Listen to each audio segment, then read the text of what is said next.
First, I might make myself clearer about what I don't like in postmodernism, actually. And we could do this exactly in the terms of Althusser. I was saying before.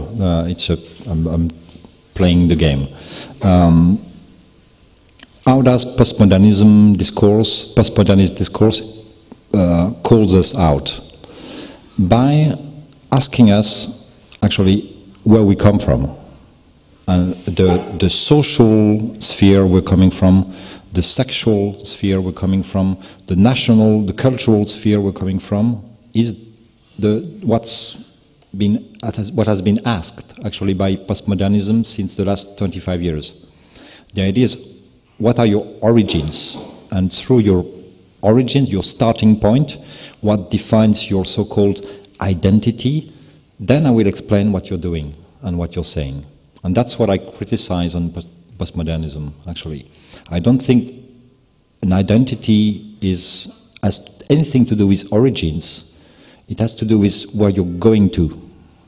And it's a bit radical, I know, but and a bit provocative also, but I really firmly believe that any identity is trajectorial. It's the truth and the interest of any identity comes from the destination, not from the origins. And what's really important is where you're going to. We all have, as Deleuze would have said, devenir something, become something. And I take this into account much more than what are the pillars, actually, of the postmodernist discourse, which is this kind of essentialization of cultures, nations as cultures, also, which is not something obvious for me, to be even more precise. And this set of problematics, according to me, is biased and doesn't answer, actually, to the specific problems and problematics that we are actually living in. And that's, according to me, the most important. The second aspect of your question was the precarious aspect. So I don't know how to articulate it, to what I just said.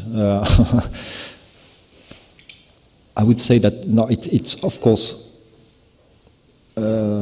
it's doubling it in some ways. What I just said, explains why it's important to precarize all those elements, to firmly affirm the ontological instability of all those elements that we are living in. And it's not postmodern at all in some ways. That's what I'm calling, actually, and that's one of the themes of my last book, Radicant. I'm really calling for a new modernity in some ways, not the one that was existing in the 20th century, but ours. Something that would come out of this unique situation we are living in. For the first time, we can communicate, on a large scale. For the first time, we're able to have discussions with everybody, everywhere in the whole surface of the globe. And that would be the first modernity that would not be actually purely local, as even 20th century modernism was, actually, to be frank. It still was local. And, yeah.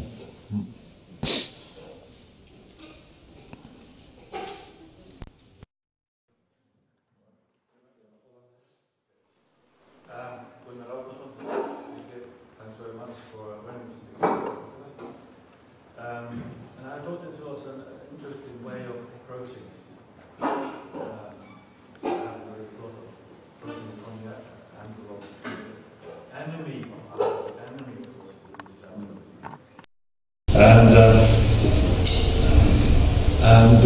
And ideology has very negative connotations. I mean, something of course is will on something else. But in a certain sense, it's also something that is very general. as you described it as well, something that's ingrained in social relations. So it's something that's very difficult to get away from. So I was wondering about this art, the idea of the artist distancing himself from ideology, someone who is purified from being the subject of some sort of ideology relation. And to give an example, well, I was lucky enough to was in China last year, and I saw Shanghai Vienna. And there was an Icelandic artist exhibiting there. In fact, Inga Svaladóttir. And she was also exhibiting in another group show in the city at the same time. And I met her and she told me, well, you know, we closed down the group show. That was sensitive. No. And it was interesting, you know, I was discussing it with her. Because in a certain sense, by participating in the Shanghai Vienna, she was the subject of ideology. Because it was the Chinese Communist Party that was allowing this, and it wasn't censored. In a certain sense, they were using the Biennale as an instrument of ideology. True. By allowing it, but at the same time, they were using, maybe you could say, the Biennale for ideological purposes, because art has an ideological function, which they sort of interpret. And I don't know how they view or interpret Western art, but for them it has a meaning, which means that they could use it in order to write for an artist and allow them to exhibit it in Shanghai. So, if you're an artist, you could say, well, I'm not going to submit myself to the ideology of the Chinese Communist Party, I'm not going to participate at all. You can put yourself in that kind of position.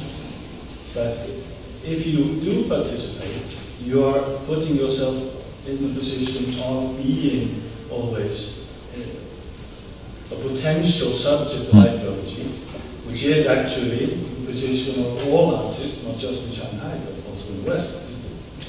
So it's something that is quite difficult for artists to say ideology is the enemy, because you are participating in ideology always, in some ways, both as a subject, but also someone that is interpolating or in the position of the policeman who says, okay, I am the artist. You know, I am the ideology of Western liberalism and the ideology of freedom and subjectivity in Western societies.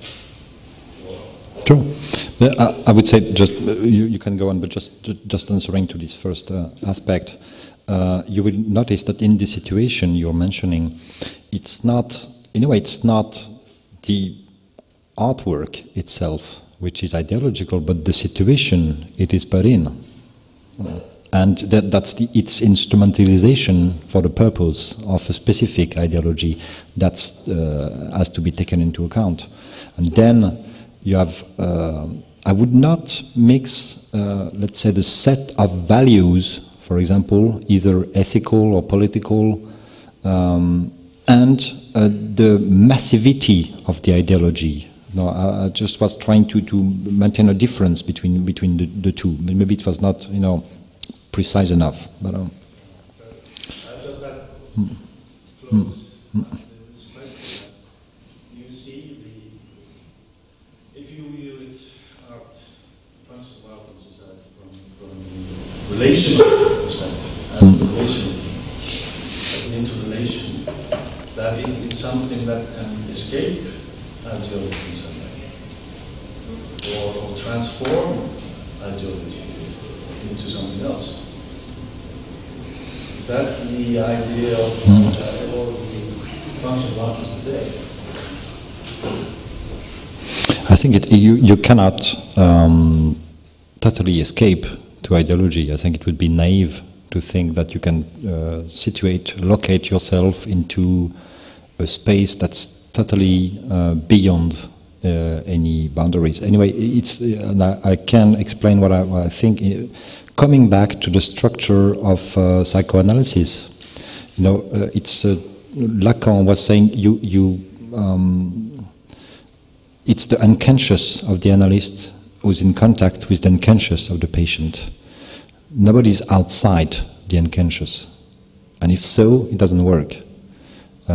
Strangely enough, there was a sentence by Althusser saying that the historical or the material processes in stake in any society are only fought by material processes, and there's no outside. That's what I mean. Knowing that there's no outside doesn't mean that there's not a set of struggles, of very specific struggles, or very, let's say, local fights, or that are actually happening. Of course, it does, but there's no. That the most important is that there's no possible outside. Whatever scope we're envisioning, whatever domain we're talking about, there's no real critical position from the outside, not even from a critical position of our society. I don't believe in it at all. I think you're criticizing something from the inside, either you want it or not, actually, and thinking that you can be outside of a situation is idealism for me. And the very definition of materialism is there's no outside. If you think philosophically, it's exactly the same, actually, on a different level. Do you want to continue? How did you live the what's called the role of being a curator in this respect, because you speak of the hailing, so I was thinking about the choosing of artists. How did you live that in this being a curator will certainly allow me to do the self-criticism of what I've just been doing here, actually, which is, of course, use massive ideas, let's say, when you talk about something rough cuts, let's say, and I guess that was the core of your question, which I absolutely understand. Being a curator allows me to think not only from those massive ideas or concepts that I was just using now, but to enter into a kind of dialogue which will allow me to be much more, subtle, let's say, than what I was. There's a moment where you have to think massively and to go into a direction, and then there's this moment you have to get into interaction with the reality of your hypothesis or your own way of thinking, and sometimes you're just totally wrong. And you just notice that the art is just stronger than you are, of course, and that's a good thing. That's the you were quoting this idea of questions, answers, text and exhibitions. I think it's a kind of dialogical movement which is super important. That's why I'm not a philosopher, but I want to present myself as a critic and a curator, because the way of thinking is not the same in some ways. I'm always starting from the concrete reality of what's produced in the artist studios, and confronted to ideas which literally those ideas come from the studios. But how do you choose? Aren't you afraid of that? You were just going to the studios of those artists that have accidentally read your books and somehow shit happens. No, I'm trying to meet the ones who are in the next book. It's interesting that during the exhibition that we had earlier this year about the Icelandic participation in the Venice Biennale, this discussion came up about the artist's involvement, or whether the artist can stand outside of a situation like at the Biennale in China, whether artists can stand outside of the nationalistic subtext of the Venice Biennale, especially this time around when the curatorial concept is illumination.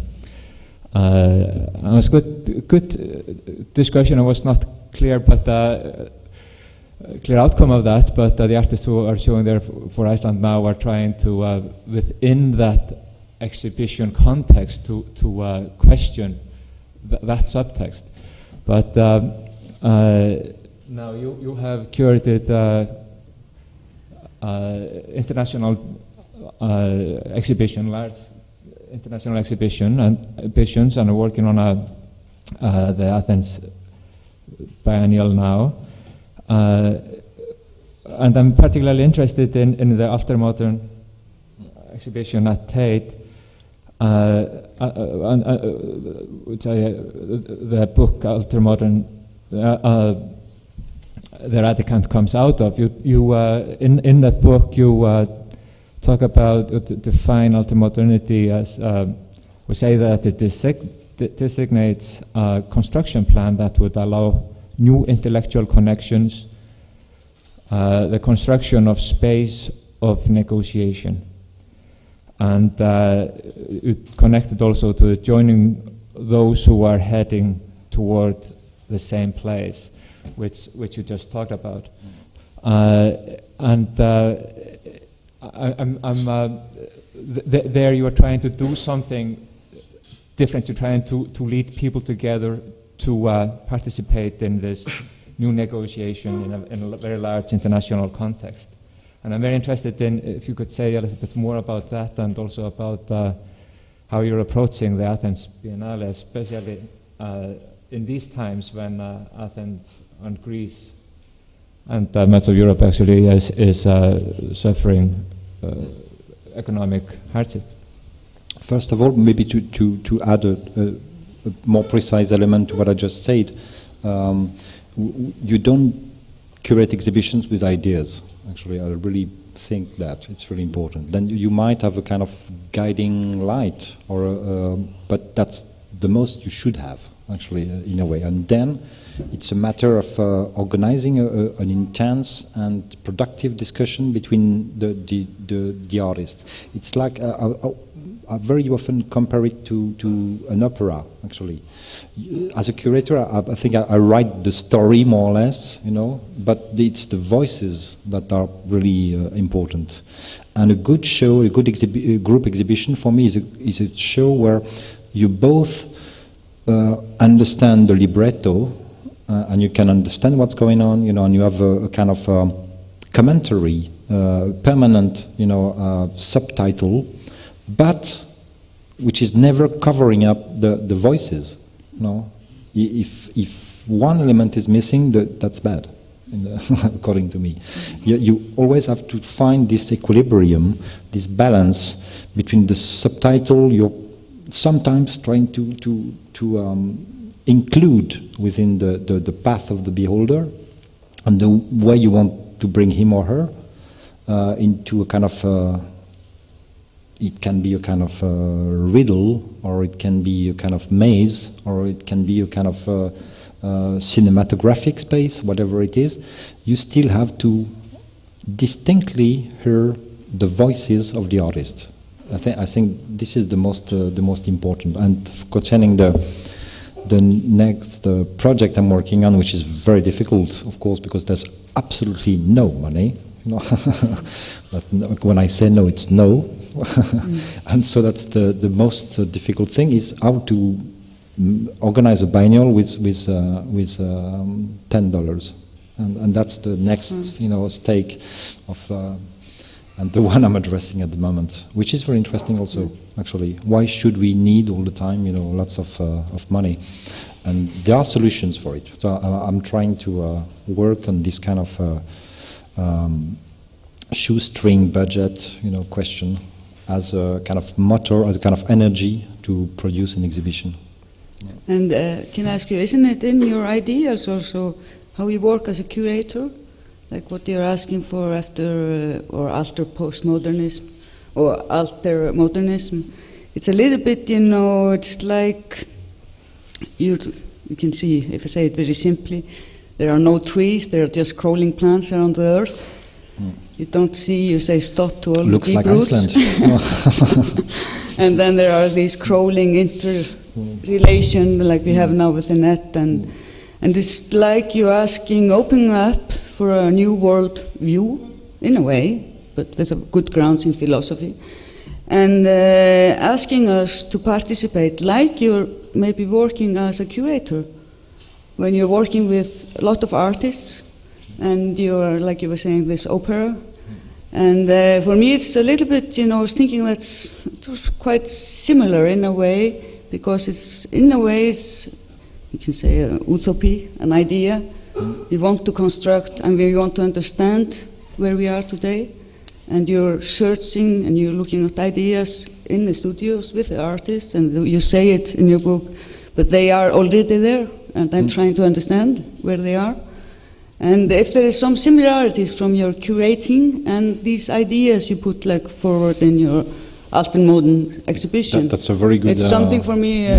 Very good commentary, because you're one of the first ones to notice that, actually. That's, okay. Which is well, and yeah, absolutely, yeah. And it's a kind of common structure. You're right in curating and writing that I'm trying to maintain as much as I can. It's not ending up. Things, but putting things at the disposal of, which is a verb that interests me more. Yeah, and all the ideas, the theories also, they are ideas for us to work, to understand better what we are standing in front of. Instead of, and even if you announce it as I'm sorry, the French is coming, strongly, it's just announcement, but still it's just thrown out to think. It's something in between, a statement and something you get to develop further. Maybe. And always these artists, I feel when you work a lot with artists, I feel you're always thinking from what you're seeing in the studios. Absolutely, yeah. And the same way, at the beginning of the Radicant, my last book we just been talking about, I'm writing that the book was conceived as a kind of PowerPoint presentation, and if you look at it, you only have the same, more or less the same length for every proposal, and then one line, and then but it's also structured, but the idea is to exactly the same, actually. It's to work like a kind of clippings of ideas that form at the end, kind of a path, but a path that can sometimes, be forking or, and that's why I'm not a regular philosopher, of course, Or even philosophers should think the future. It has been many philosophers have been putting that forward last years. I think we should be able to think the future instead of always analyzing our history. No, we need have both. The courage. Questions? Comments? Reclamations? Well, I'm very interested in, of course, Gunnar said the way you framed your lecture by talking about ideologies and enemy of philosophy and art, a very stimulating idea. It's the inner enemy, also.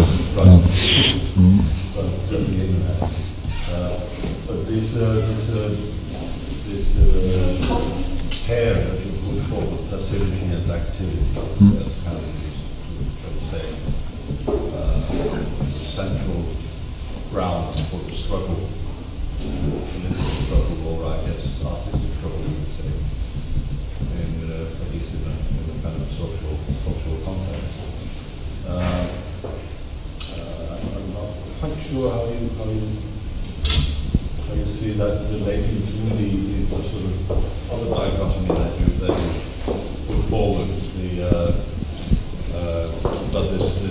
idea of the image of the voyage, the question of origins versus destination.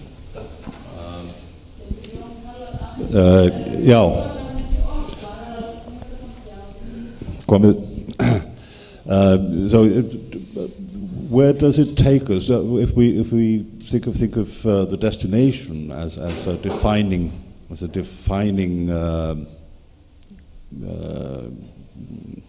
as what defines the identity, our identity in artistic or philosophical activity, rather than the origin.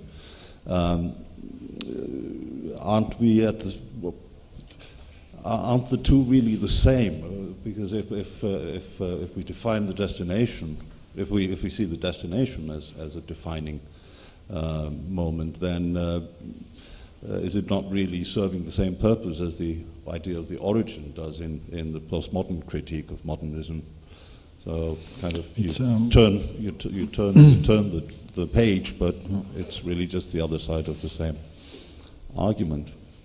It's actually very true. The fact is, the format we for this kind of lectures obliges sometimes to certain approximations, and destination is certainly one, actually. And even sometimes in the book I use it, and I should reconsider more closely the question, because destination might make you think about a kind of teleology, the idea that there is a point that's predefined and that we would be supposed to go to, for example. It's true that destination has a more vague, definition in the book, because I'm talking about wandering more than this idea of destination.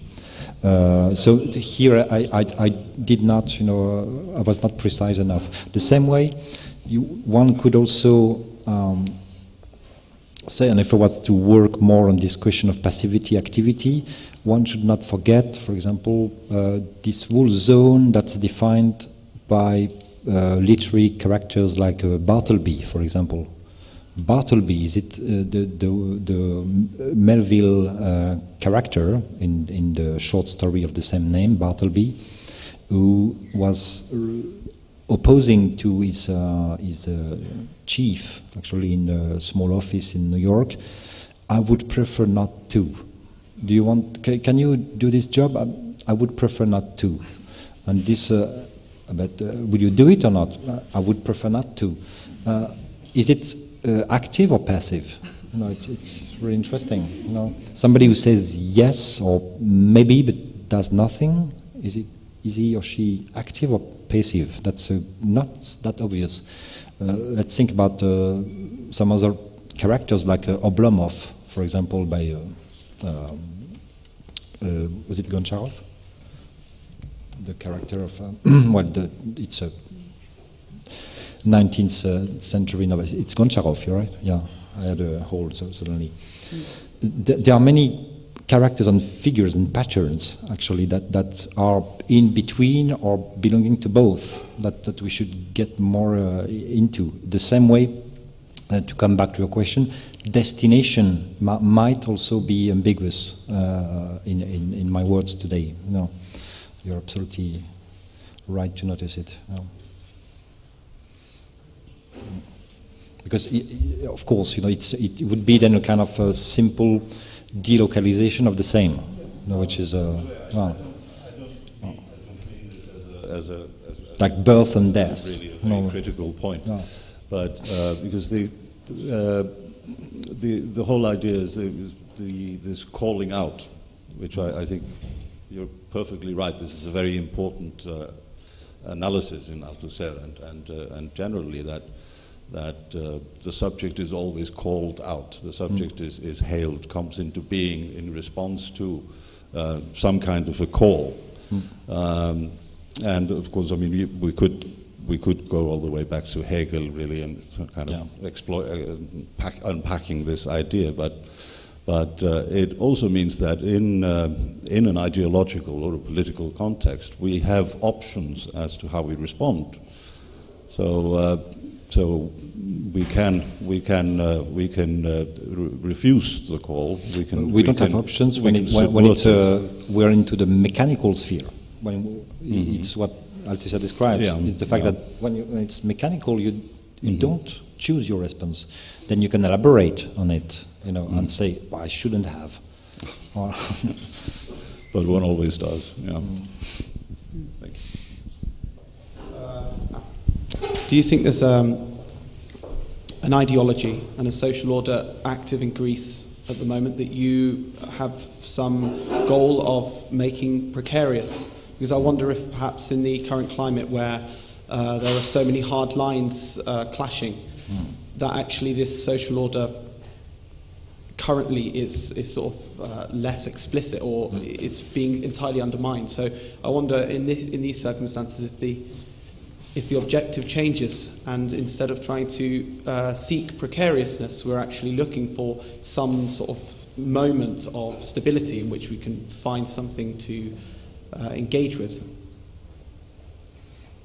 I think it makes sense. The fact is the social political situation is immensely precarious already, and then you were talking about the social precariousness, of course, and which leads to a general feeling of fragility.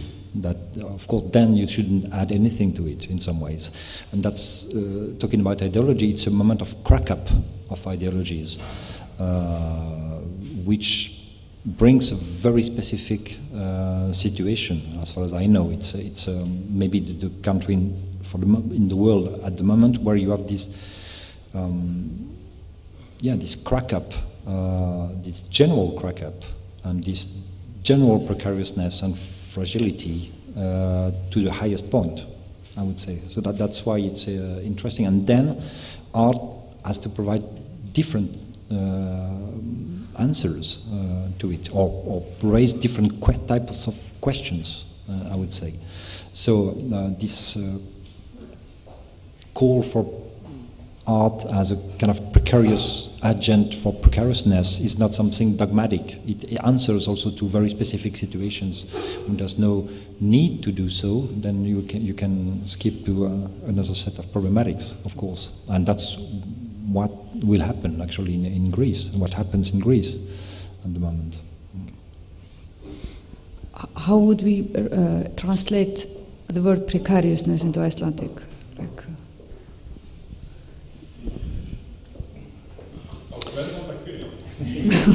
Now, in the Latin, precaria means a right, like in front of a court, a right which can be removed at any moment. So it's a juridic term from the Roman Empire. A precaria is a field that is given to somebody, but it can be removed and taken back. Maybe it helps for one shouldn't mix, and I'm very careful about it, two different things. Of course, you were discussing about the social precariousness, which is a very concrete problem. Then I'm talking about the mental precariousness, which preserves the possibility to act within any society. So I want the two to be very clearly divided and but why put do at you their use place. the same? But what do you use the same word? Because there's no other words. I just was looking at the YouTube video, and you had a discussion about the exhibition Altermodern in the Tate, and you said last continent to be discovered is time. Do you mean time as future or as past, or what is time for you in this sense?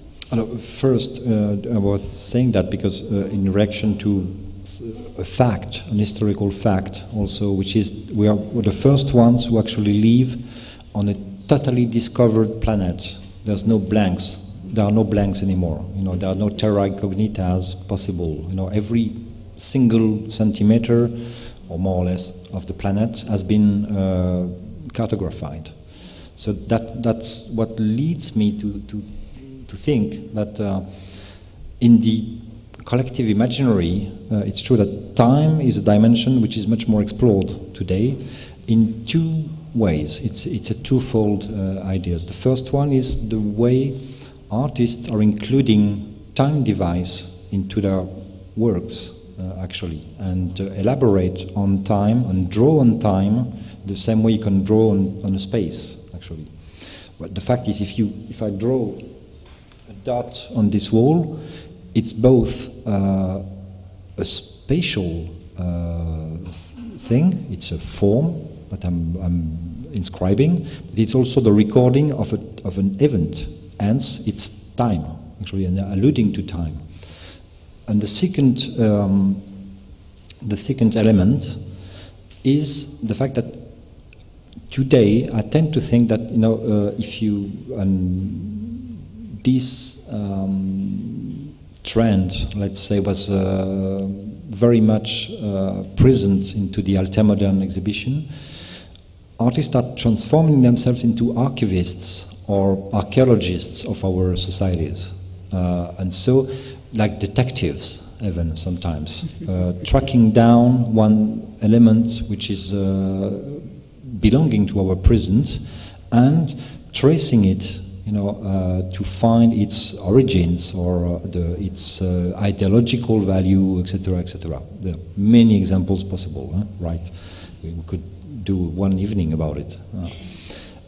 So yeah, history is a continent to be explored, which is exciting in a way. And the future actually is. It seems today that the time is going from the future to the past in some ways, and even our relation to anticipation has become something which is taking its roots also in the past. So that's why we're living in that's what I call heterochrony, and the heterochronical times we're living in. We're absorbing and swallowing within our present all the possible times, all the time, and that's very specific to now. And that's an element also I really want to dwell on.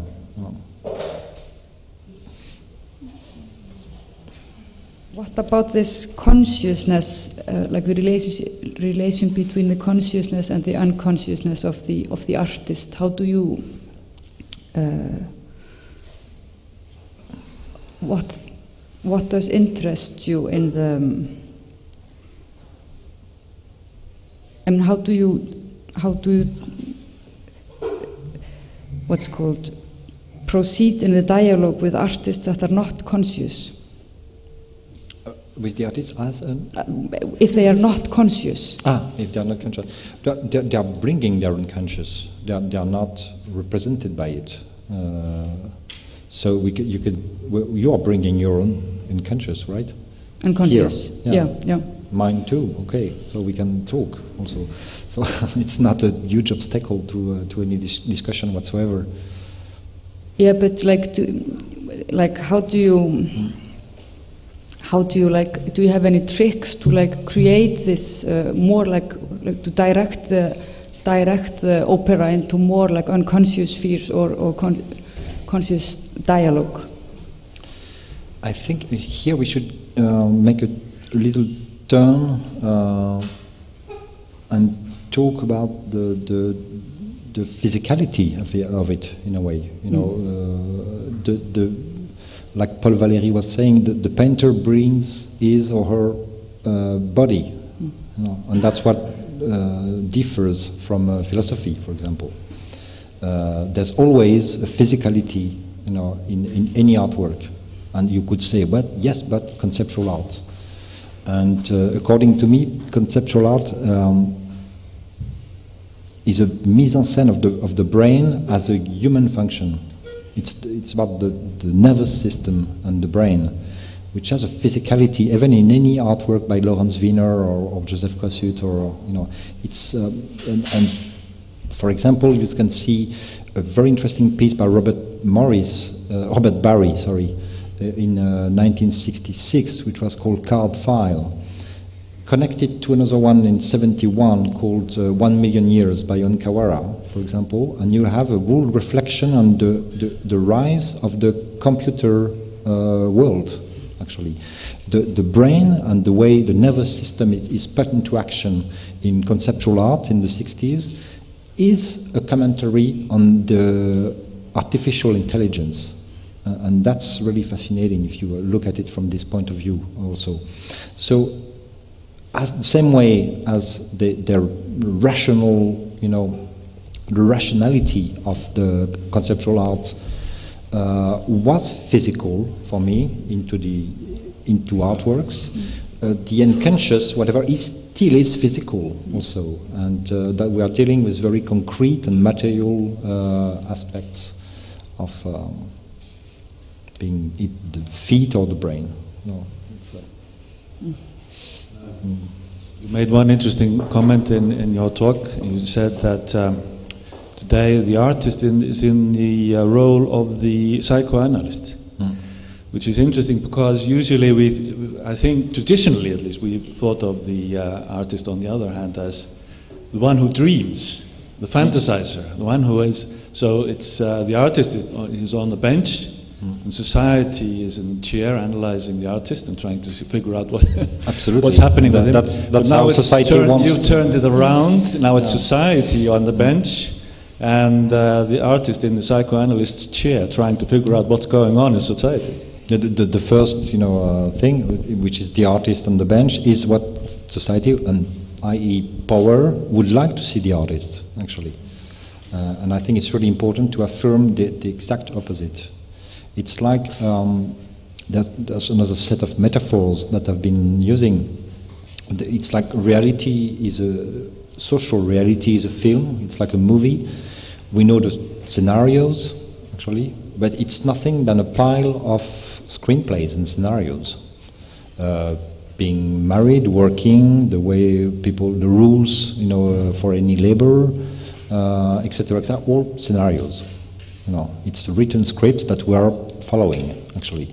And the artist's role would be to reformulate and reshoot the film of reality. It's another way to see it, in some ways. It's like art as an editing table for reality. And that goes exactly in the same direction. That's exactly the same, in a way.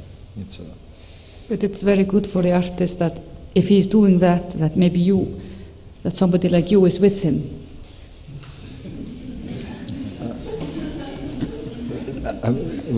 We should be responsible. You mean might be jailed? No, I mean just like, because you have the ability to write. So you are a little bit like stepping into this role of the artist a little bit.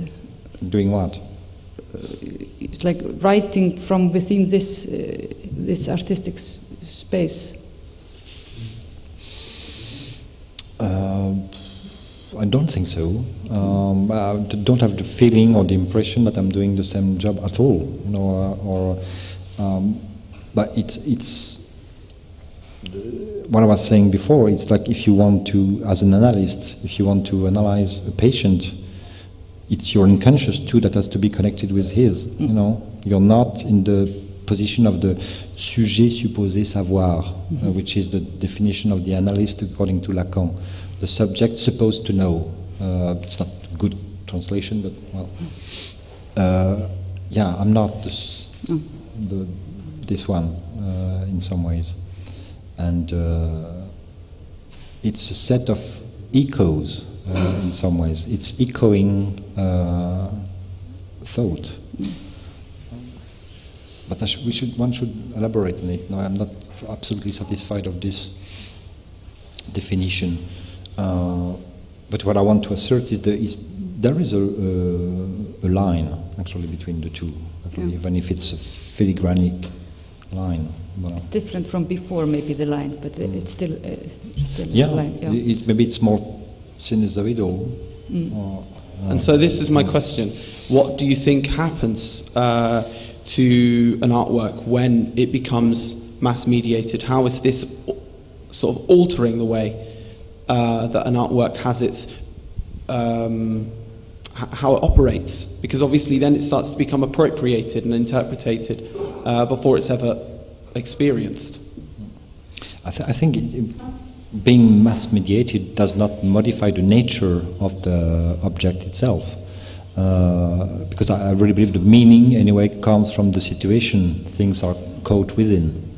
So if you see a Damien Hirst piece, you know, on BBC or News at 10, you know, one day, or if you see it in a really small art center in the suburb of Stockholm, like Tensta Konsthall, for example, you know, we were discussing before.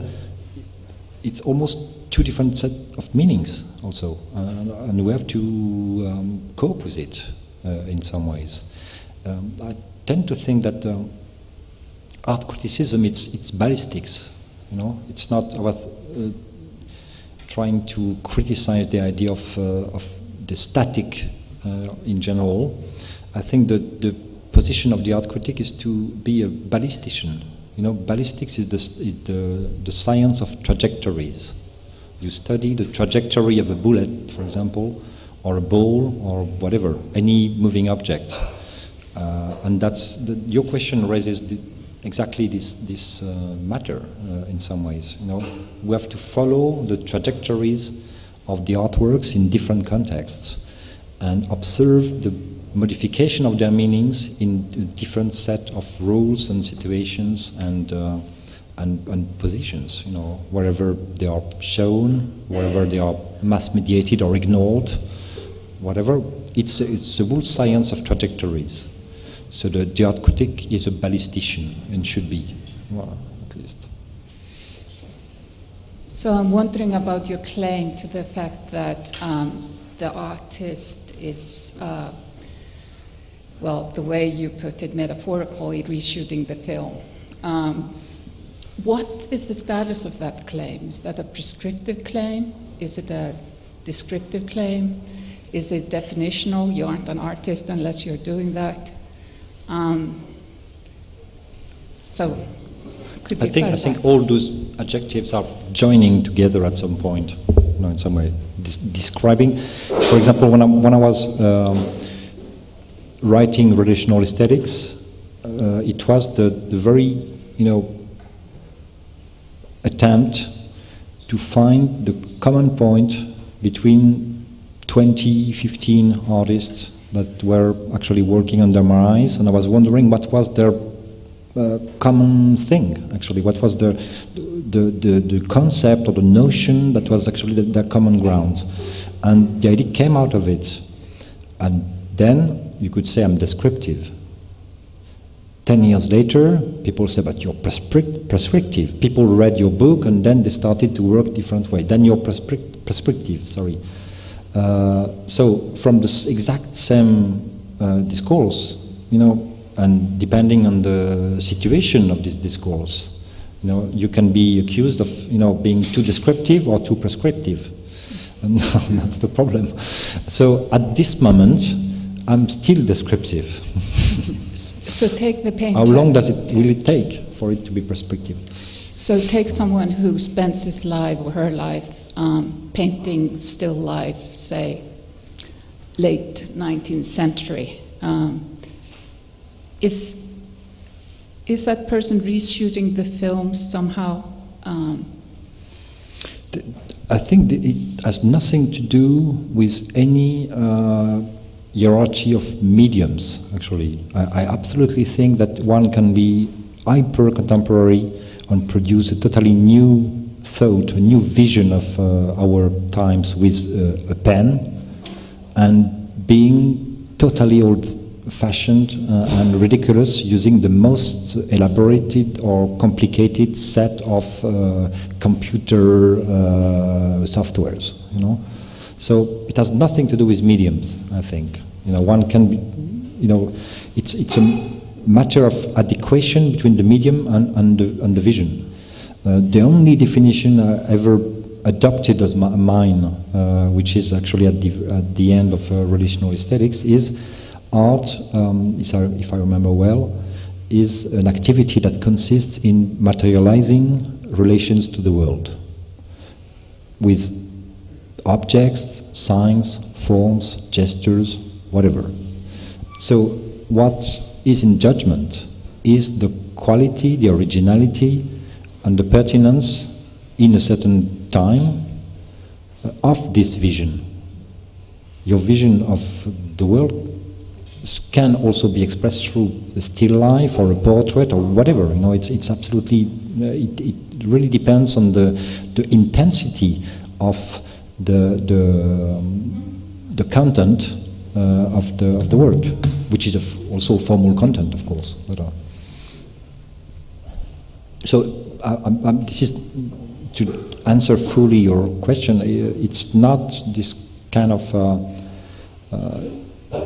the question of categories or subgenres or mediums is not coming into my mind when it comes to aesthetic judgment.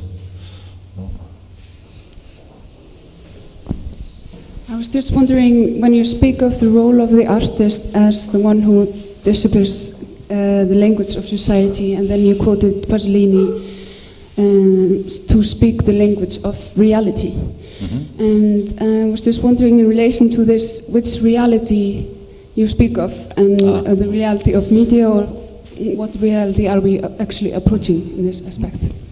That's another, it's like the destination that we've seen before. Actually, when you say reality, especially talking in a kind of psychoanalytical context, you know, it may sound a bit ridiculous.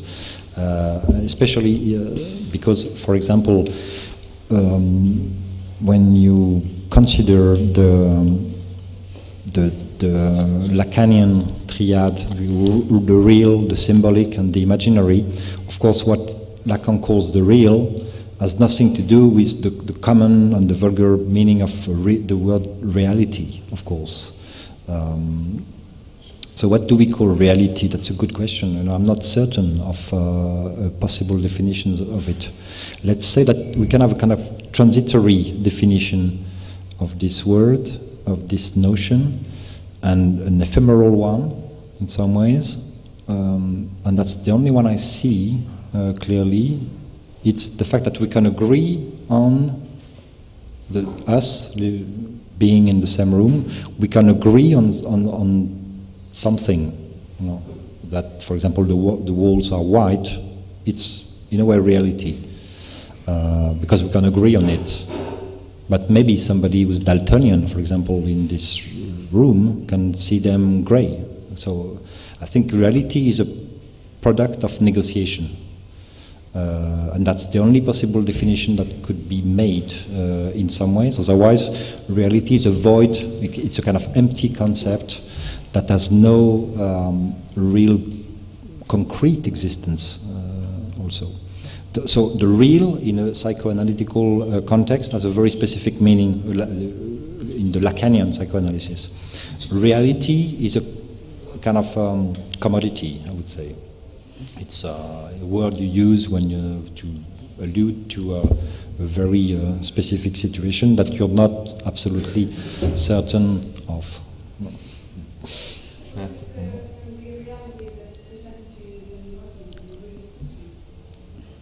Then you're talking about the political reality or the social reality, which is the concrete modes of existence of people in at a certain moment in history, let's say 2011 in Greece today. I think that's the basic elements you have to take into account, I think, when you're doing an exhibition, for example. Otherwise, you know, you just behave like somebody who in a very idealistic way would think that, and that alludes to your question before, actually, that the context doesn't change the meaning. And of course, it's ridiculous to think that. So it's, of course, the context is modifying the meaning of any artistic gesture, whether it is an artwork or an exhibition or any project. Concretely speaking, as a curator, if you show a Piet Mondrian painting of 1935, for example, along with a Derain of 1935, it does produce a certain meaning.